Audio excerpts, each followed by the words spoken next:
देखते हैं बच्चों question number 3। समलंब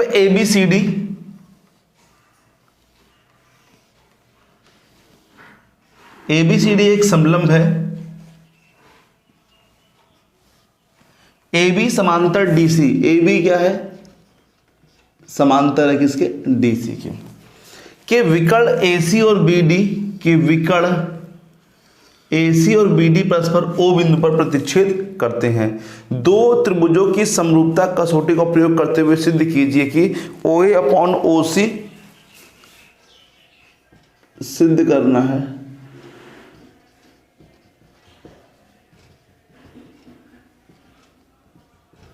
OA upon OC equal to में OB upon OD, OB upon में OD। ठीक है, तो देखिए बच्चों कैसे सिद्ध करेंगे हम लोग।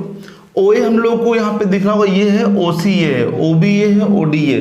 तो एक त्रिभुज AOB ले लेंगे, त्रिभुज AOB तथा COD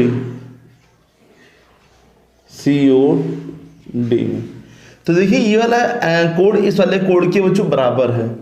तो कोण का नाम है OAB बराबर है OCD के,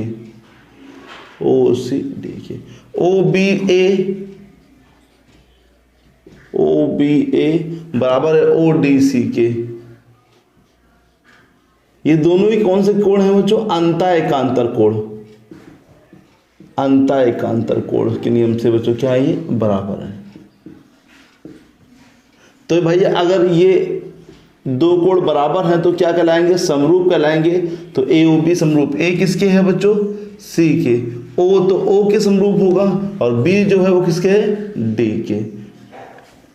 किस नियम से? एंगल के नियम से। आप लोग नियम लिखेंगे AO अपॉन में CO इक्वल टू में OB अपॉन में OD इक्वल टू में AB अपॉन में CD। तो भाई OA लाना है तो OA कहाँ है? ये OA अपॉन में OC इक्वल टू में OB अपॉन में OD। ठीक है बच्चों, ये दोनों हमने ये लिख लिए, बस आंसर आ गया बच्चों। ठीक है, सिद्ध हो गया। देखते हैं question number next. Question number next में लिखा है आकृति में QR, आकृति पहले बना लेते हैं बच्चों।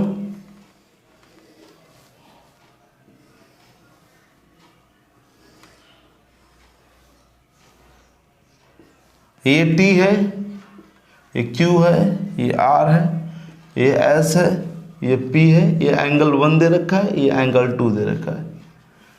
लिखा है QR अपॉन में QS, ये हम लोग गिवन है, दिया है, मतलब कि QR अपॉन में QS इक्वल टू में QT अपॉन में PR और एंगल मतलब कोण 1 जो है कोण 2 के बच्चों बराबर है।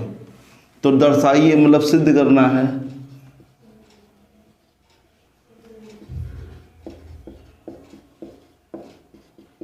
सिद्ध करना है बच्चों क्या? कि त्रिभुज PQS समरूप है TQR के। ठीक है बच्चों, ये हम लोग क्या करना है बच्चों? सिद्ध करना है। तो ये सिद्ध करना है तो हम लोग क्या करेंगे? PQS कहाँ पे? देखिए ध्यान से, PQS ये, और TQR कहाँ है? यहाँ पे। तो PQS से छोटा वाला है, TQR ये बड़ा है बच्चों। अगर मैं बात करूँ, दे क्या रखा है? जो कि हम लोग को दिया है क्या? QR अपॉन में QS इक्वल टू में QT अपॉन में PR। अगर हम चेक करें QR कहाँ पे? QR ये है और QS कहाँ पे? ये। तो QR अपॉन में QS तो सही लिखा है, क्योंकि हम लोग को लाना भी है PQS में। तो एक QR आ गया, एक QS आ गया। फिर देखा QT, तो QT भी सही लिखा है, अपॉन में PR लिखा है। ये नहीं होना चाहिए। PR जगह होना क्या चाहिए बच्चों? PQ होना चाहिए, जिससे कि वो समरूप हो सके बच्चों। क्योंकि QR अपॉन में QS है और QT अपॉन में QP होगा और कोण Q क्या होगा बच्चों? वो उभयनिष्ठ होगा, दोनों में होगा, तो बराबर हो जाएगा। तो क्या हो जाएगा? समरूप हो जाएगा। तो हम लोग क्या करेंगे? PR की जगह क्या लाएंगे बच्चों? PQ। तो चूंकि लिखेंगे एंगल 1 जो है वो 2 के बराबर दे रखा है हम लोग को। देखिए 1 यहाँ पे, 2 यहाँ पे, तो उसको हटा दीजिए। 1 के सामने क्या पड़ेगा? PR और कोण 2 के सामने क्या पड़ेगा बच्चों? PQ। तो ये दोनों क्या होंगे, बराबर होंगे। तो पी आर की जगह हम लोग क्या लिख देंगे, तो क्यू आर अपॉन में क्यू एस इक्वल टू, यहाँ पे इसे लगा देना क्यू टी अपॉन में पी आर की जगह बच्चों क्या लिख दिया मैंने, पी क्यू। ठीक है, तो क्यू आर अपॉन में क्यू एस और क्यू टी अपॉन में पी क्यू, और तथा कोण क्यू क्या है, उभयनिष्ठ है।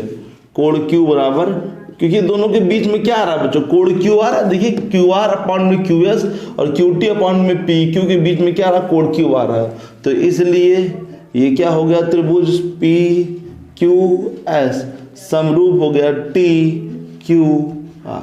किस नियम समरूप हुआ बच्चों, यहाँ पे ये दो भुजाएं हैं और एक क्या है, कोण है। देखिए यहाँ पे दो भुजाएं हैं और एक क्या है, कोण है। तो एस ए एस, दो भुजाएं और एक कोण के नियम से। ठीक है बच्चों, देखते हैं question number next. Question number 5 में लिखा है बच्चों कि पी क्यू आर की भुजाओं पी क्यू आर की भुजाओं पी आर कहाँ बच्चों, पी आर ये और क्यू आर कहाँ ये, पर क्रमशः बिंदु एस और टी है। क्रमशः बिंदु क्या है, एस है और क्या है, टी है। इस प्रकार स्थित है कि कोण P, जो कोण P है ये दे कोण P बराबर है R T S, R T और एस, आर टी एस के। ये वाला कोण क्या है, इसके बच्चों बराबर है। तो दर्शाइए कि आर पी क्यू क्या है, आर टी एस के समरूप है बच्चों। तो दिया क्या है कि कोण P जो है वो आर टी एस सिद्ध करना है बच्चों।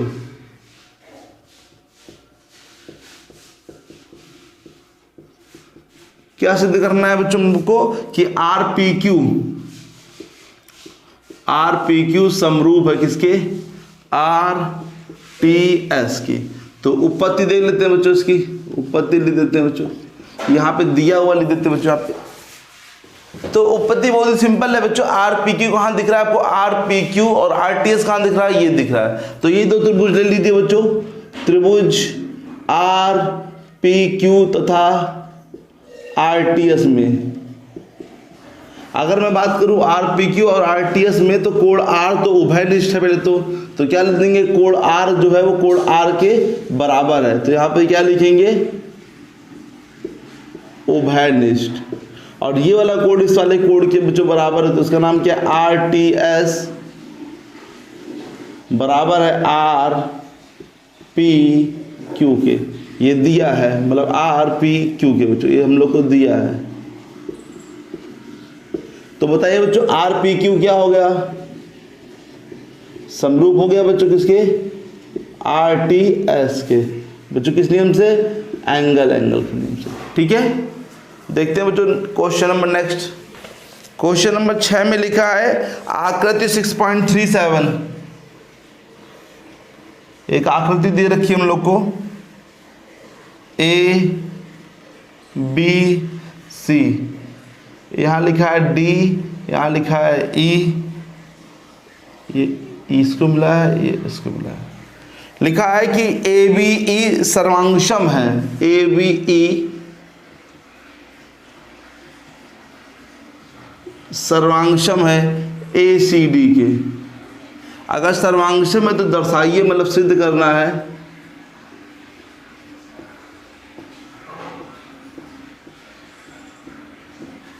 सिद्ध क्या करना, ए डी ई समरूप है किसके बच्चों, ए बी सी के। तो थोड़ा सा ध्यान दीजिए, ए डी ई समरूप है किसके, ए बी सी समरूप सिद्ध करना है। अच्छा, हम लोगों को पहले तो सर्वांगसम दे रखा है, सर्वांगसम का मतलब मालूम होना चाहिए। अगर दो त्रिभुज सर्वांगसम है तो उनकी सभी भुजाएं और उनके सभी कोण आपस में क्या होते हैं, बराबर होते हैं। अगर दो त्रिभुज क्या है, सर्वांगसम है। तो सर्वांगसम त्रिभुजों को देख लेते हैं कहां पर है। तो हमने देखा त्रिभुज ए बी ई सर्वांगसम है किसके, ए सी डी के। तो भुजाएं कौन सी होंगी, पहले तो भुजा ए बी बराबर होगा किसका बच्चों, बोलो ए सी के। बी ई बराबर किसी बच्चों, बोलो सी डी। कैसे समझा रहे, तो ए बी ये लिखा और ये ए सी ये लिखा, बी ये लिखा तो सी डी ये लिखा। अब ए ई लिखेंगे तो ए ई, और यहाँ बच्चों बोलिए क्या हो जाएगा यहाँ पे, ए डी। ठीक है, ये पहले हो गया। तो हम दे देते हैं ए बी ई है कहाँ, ए बी ई यहाँ पर दिख रहा आपको, और ए सी डी। थोड़ा सा अलग बना के दिखा रहे जिससे आप लोग को समझ में भी आए अच्छे से। तो ये ए है, ये बी है, ये ई है, ये थोड़ा सा वैसा हो गया बच्चों, इधर कर लेते हैं। ए है और ये डी है और ये सी है, ठीक है बच्चों। तो मैं बात कर रहा हूँ ए बी जो है वो बराबर है ए सी के, ठीक है बच्चों। बी ई जो बराबर है वो सी डी के बराबर, सिंगल वाला सिंगल के, और ए ई जो है वो बराबर है ए डी के, मतलब ये इसके बराबर है, ये इसके बराबर है, ये इसके बराबर है, ठीक है बच्चों। ठीक समझ में आ रहा है? एक सिंगल सिंगल के, डबल डबल के, ट्रिपल ट्रिपल के, ठीक है। हमें लाना क्या है? A D. ए डी हमने देखा तो ए डी यहाँ दिख रहा है। ए डी में दो भुजाएं आ रही हैं, एक ए डी आ रही है और एक ए ई आ रही है। देखिए ध्यान से, ए डी और ए ई आपस में बराबर है, बराबर है ना। तो ठीक है, एक काम मैंने यहाँ से ए डी और A B C, A B C, A B और यहाँ ए बी सी। तो ए बी सी में देखिए ए बी और ए सी भी क्या आपस में बराबर है।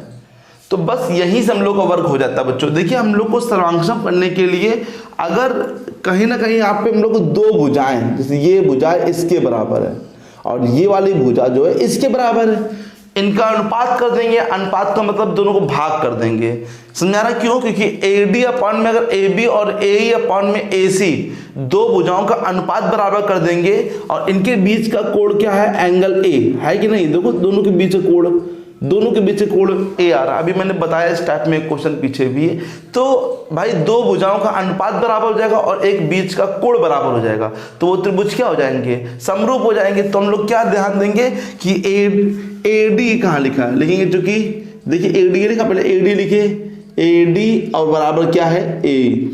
अब मैंने क्या ए डी लिया, अब ए बी लिखिए। ए बी कहाँ लिखा? वो लिखा है ए बी बराबर ए सी है। तो क्या कहेंगे? भाग करने पर, तो भाग करने पर देखिए समानुपात में हो जाएंगे।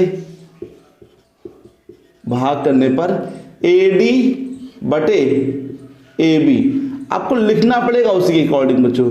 ये ई लिखा बच्चों, ए ई अपॉन में ए सी। तो देखिए अब ध्यान से देखिए, ए डी अपॉन में ए बी और ए ई अपॉन में ए सी। सिंपल सा हो गया भाई, दोनों बराबर थे, ये इसके बराबर थे और ये इसके बराबर थे। तो हमने क्या सोचा यार, दोनों बराबर है ना, तो दोनों को भाग कर लेते हैं। तो भाग करने से दोनों बराबर हो जाएंगे आपस में।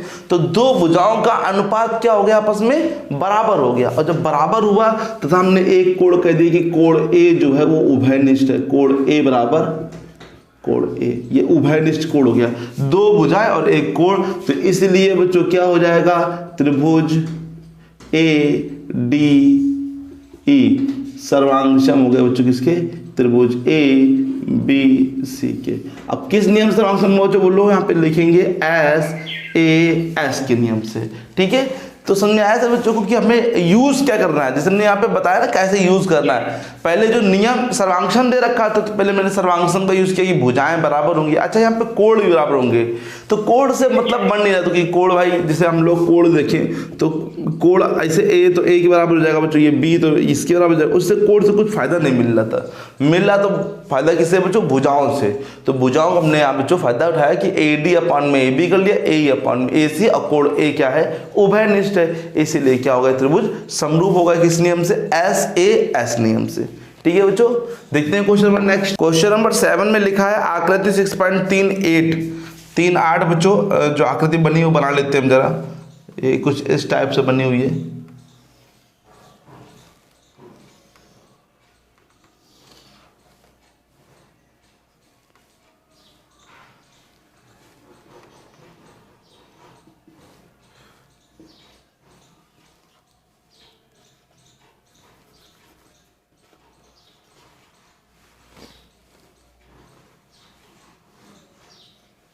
ये आकृति बनी हुई है। ए बी सी के शीर्ष लंब ए डी और सी परस्पर बिंदु पी पर प्रतिच्छेद करते हैं। दर्शाइए कि हम लोग को कुछ चीजें यहाँ पे सिद्ध करनी है।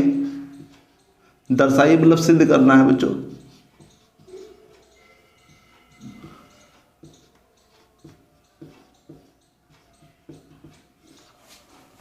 सिद्ध करना है कि ए ई पी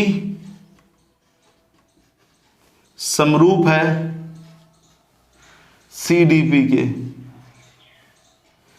और फिर दूसरा ए बी डी समरूप है सी बी ई के, फिर ए ई पी समरूप है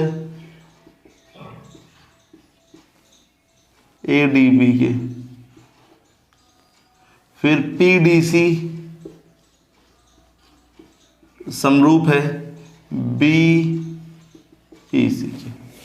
ठीक है, ये चार चीजें सिद्ध करनी है। देखिए हम इसमें से दो करेंगे, एक फर्स्ट करेंगे, एक लास्ट करेंगे। दो आपको होमवर्क में है, आपको होमवर्क करके भेज देना है मेरे व्हाट्सएप नंबर पे। ठीक है, सभी बच्चे होमवर्क जरूर करेंगे जितना भी दे रहे हैं। तो पहला और लास्ट मैं कर रहा हूँ, सेकेंड और थर्ड आप लोग करेंगे होमवर्क में।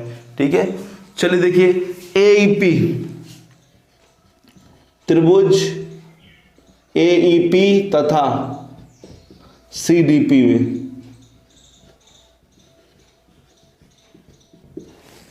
तो AEP देखिए ध्यान से, AEP दिख रहा है आपको, और CDP देखिए CDP दिख रहा है बच्चों।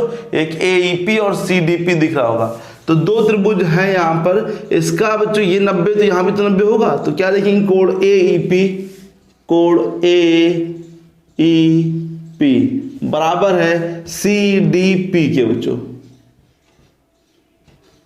कितना है बच्चों, 90 भाई। AEP बराबर है CDP के। ठीक है, ये वाला जो कोड होगा इस वाले कोड के बच्चों बराबर होगा शीर्षाभिमुख के नियम से। APE बराबर CPD किस नियम से, शीर्षाभिमुख। तो बच्चों AEP क्या हो गया, समरूप हो गया किसके बच्चों, CDP। किस नियम से, एंगल से। चलिए अब लास्ट देखिए, लास्ट कौन सा है, PDC तथा BEC में। भाई PDC का है PD और ये C, यही है PDC बच्चों, वही है जो भी था थोड़ी पहले। BEC ये है बच्चों, ये पूरा त्रिभुज देखिए ध्यान से, BEC है। तो भाई ये 90 है और ये भी क्या है, 90। तो क्या लिखेंगे आप कि कोण PDC बराबर है BEC के, BEC के 90। और ध्यान से देखिए इसमें कि जब PDC ले रहे हैं और BEC ले रहे हैं तो कोण C जो है उभयनिष्ठ आ रहा है बच्चों, दोनों में आ रहा है। तो आप क्या लिखेंगे,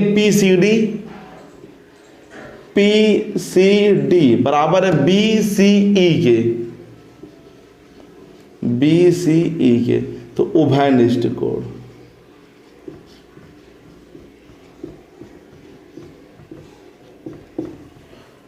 तो PDC समरूप है बच्चों किसके, BEC के। किस नियम से, एंगल के। PDC समरूप हो गया किसके, BEC के बच्चों। किस नियम से, एंगल। अब बाकी दो आप होमवर्क में जरूर करके चेक कराइए बच्चों। ठीक है, देखते हैं क्वेश्चन नंबर नेक्स्ट।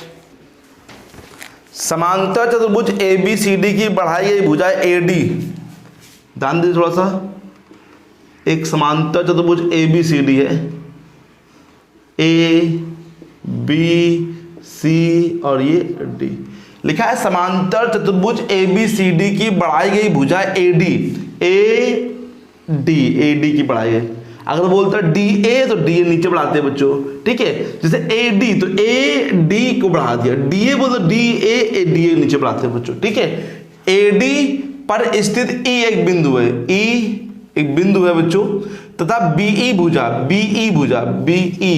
BE तो BE भुजा CD को F पर प्रतिच्छेद करती है। तो दर्शाइए कि क्या सिद्ध करना है बच्चों, सिद्ध करना है कि ABE समरूप है CFB के। देखते हैं उत्पत्ति, देखिए सिंपल है, ज्यादा डिफिकल्ट नहीं है। ABE दिख रहा है आप सब लोगों को, ABE और CFB। तो भाई पहले त्रिभुज देख लीजिए, त्रिभुज ABE तथा त्रिभुज CFB में अब ध्यान से देखिए, ये कोड तो बराबर होता है ना पहले से, ये वाला कोड इसके बच्चों बराबर होता है। किस नियम से बच्चों बराबर होता है बच्चों, बताइए। ये क्या है, ये आपस में कोड बच्चों बराबर होते हैं। क्यों? क्योंकि ABCD क्या है बच्चों, एक समांतर चतुर्भुज है, और समांतर चतुर्भुज के जो विपरीत कोण होते हैं, अपोजिट कोण जो होते हैं, वो क्या होते हैं, आपस में बराबर होते हैं। तो कैसे लिखेंगे, सिंपल लिख दे रहे कोण A, क्योंकि सिंपल कोण A बराबर कोण C। इसमें लिख देंगे ABCD एक क्या है, समांतर चतुर्भुज, इसे पैरेललोग्राम ऐसे लिखते हैं ना, ठीक है। और ये वाला कोण भाई इस वाले कोण के बराबर होगा, किस नियम से बच्चों, एकांतर कोण के नियम से। AEB बराबर CBF, पूरा नाम लिखेंगे बच्चों इसका, AEB बराबर है CBF के, CBF के अंता एकांतर,